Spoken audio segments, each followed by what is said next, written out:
တညာလုံးသူ့လက်ကိုစုပ်ကိုင်းလို့စကားတခေါမှမပြောပြခဲ့ကြပါဘူးအရင်နေ့တွေထက်နေထွက်ချိန်ဟာမြန်မြန်ရောက်လာခဲ့ပါတယ်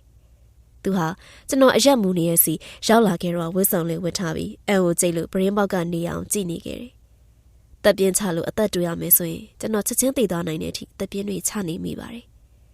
ကြောက်လာတော့မဲ့မျက်ရည်စားတွေကိုထိရင်သူကျွန်တော်အားပေးပြုံးပြခဲ့တယ်ပြီးတော့စုပ်ကိုင်ထားတဲ့လက်ကိုဖြီလို့ကျွန်တော်ရင်ဝင်စရာနေသူရုံထွက်သွားပါတယ်ခေါင်းငိုက်ဆိုင်ကြလို့ရှင်နေဟာတာဖြစ်နေပြီမဲ့ကျွန်တော်မတားနိုင်ခဲ့ပါဘူးဆွဲထားခွင့်မရှိရတဲ့လက်ကိုကျွန်တော်လွှတ်ရတော့မယ်လေငေါးတွေတွဲနေတော့မယ်မလားသူအခန်းတကားဝါကိုကြောပေးလို့ဖက်နှက်စီးမေးခဲ့တယ်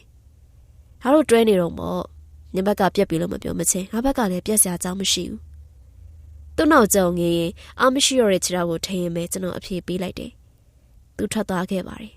နောက်ကိုလုံးဝပြန်မကြည့်ပဲထွက်သွားခဲ့တာပါသူနောက်ဆုံးပြောသွားတာကငါ့ကိုမမေ့ပါနဲ့ဝီရာဆိုတဲ့စကားလေးပါဘယ်စီထွက်သွားရဲဆိုတာတော့မသိနိုင်တော့ပါဘူးကျွန်တော်ဒူးထောက်လုံးကိုကျွေးနေမိခဲ့တယ်သူထွက်သွားပြီးရဲ့နောက်တနေ့ညနေမှာတော့ကျွန်တော်ရှိရဲ့အဝတ်တွေကအတန်ဆုံးလို့ထင်တဲ့အင်ဂျင်နဲ့ပစိုးဆင်းလို့ကားတစ်စီးငါပြီးအခန်းထွက်ခဲ့ပါတယ်ဥတီယာကမြို့ထဲမှာရှိတဲ့ဇာပနာခန်းမတစ်ခုပါလောကကြီးပေးလာတဲ့လှည့်စားမှုတစ်ခုရဲ့အဆုံးသက်အခက်ခဲရင်ဆိုင်မှုအတွက်ပါကျွန်တော်မငိုတော့ပါဘူးငိုကြမျက်ရည်တွေကကုန်ခန်းနေခဲ့ပါပြီစကားအသံတွေလည်းလေကြောင်းမှာခြောက်ကပ်လို့နေခဲ့ပါပြီလမ်းမေးဝဲရတခြားလူတွေနဲ့ကားတန်တွေကိုလည်းမကြားနိုင်မမြင်နိုင်တော့ပါဘူးဖုန်းကိုပါဝါဖွင့်လို့တငယ်ချင်းဝင်ရပို့တဲ့စာတိုလေးကိုနောက်တစ်ခါဖတ်ကြည့်လိုက်ပါတယ်ဝီရာရီဖြူစင်ရှင်းသန့်ဆုံးပြီသူလွန်ခဲ့တဲ့3ရက်ကရန်ကုန်အဝယ်မှာကားမောက်ပြီးစေးရုံမှာဆုံးသွားတယ်မင်းလာနိုင်မယ်ဆိုရင်တော့စာပနာအခမ်းအနားလာခဲ့စေချင်တယ်ငါတို့အတောင်မော်ရီအားလုံးလည်းတက်ကြမယ်လူစုံတက်ဆုံနှုတ်ဆက်ကြအောင်ပေါ့ကွာရီစားဟောင်းရဲ့ဘာရဲ့သဘောမထားပဲအတောင်မော်တငယ်ချင်းစာပနာလိုပဲသဘောထားပြီးတော့လာပြအောင်လာခဲ့တော့တငယ်ချင်းစာပနာလုံးမဲ့ခံမောင်မြို့ထဲမှာပဲစီစဉ်ထားတယ်နေရအောင်ငါဖုန်းဆက်ပြပြမယ်ကွာငါတို့စောင့်နေမယ်တငယ်ချင်းကျွန်တော်အန်ကိုကြိတ်လို့ဖုန်းကိုပိတ်ခဲ့တယ်လက်ခံရမယ့်အမှန်တရားရှိမှတုံ့လို့ပြမနေနိုင်တော့ပါဘူးကျွန်တော်သိချစ်ခဲ့တဲ့သူကကွယ်လွန်သွားခဲ့ပြီလေကျွန်တော်ခမ်းမရှိရောက်ခဲ့တယ်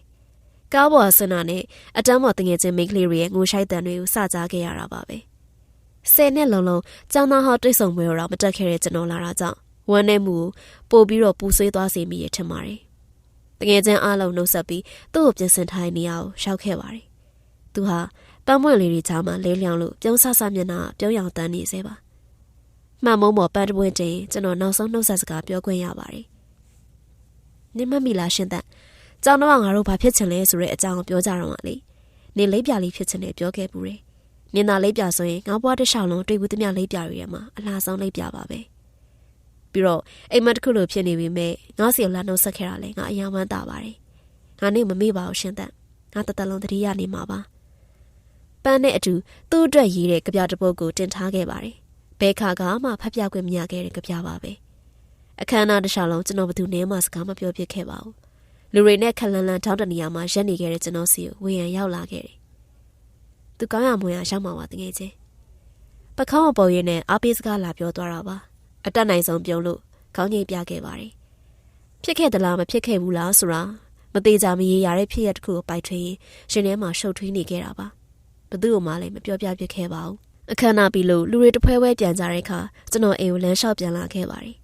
ညနေရဲ့နေရာဟာအရင်နေ့တွေထက်ဝမ်းနည်းစရာတောက်ပနေပါတယ်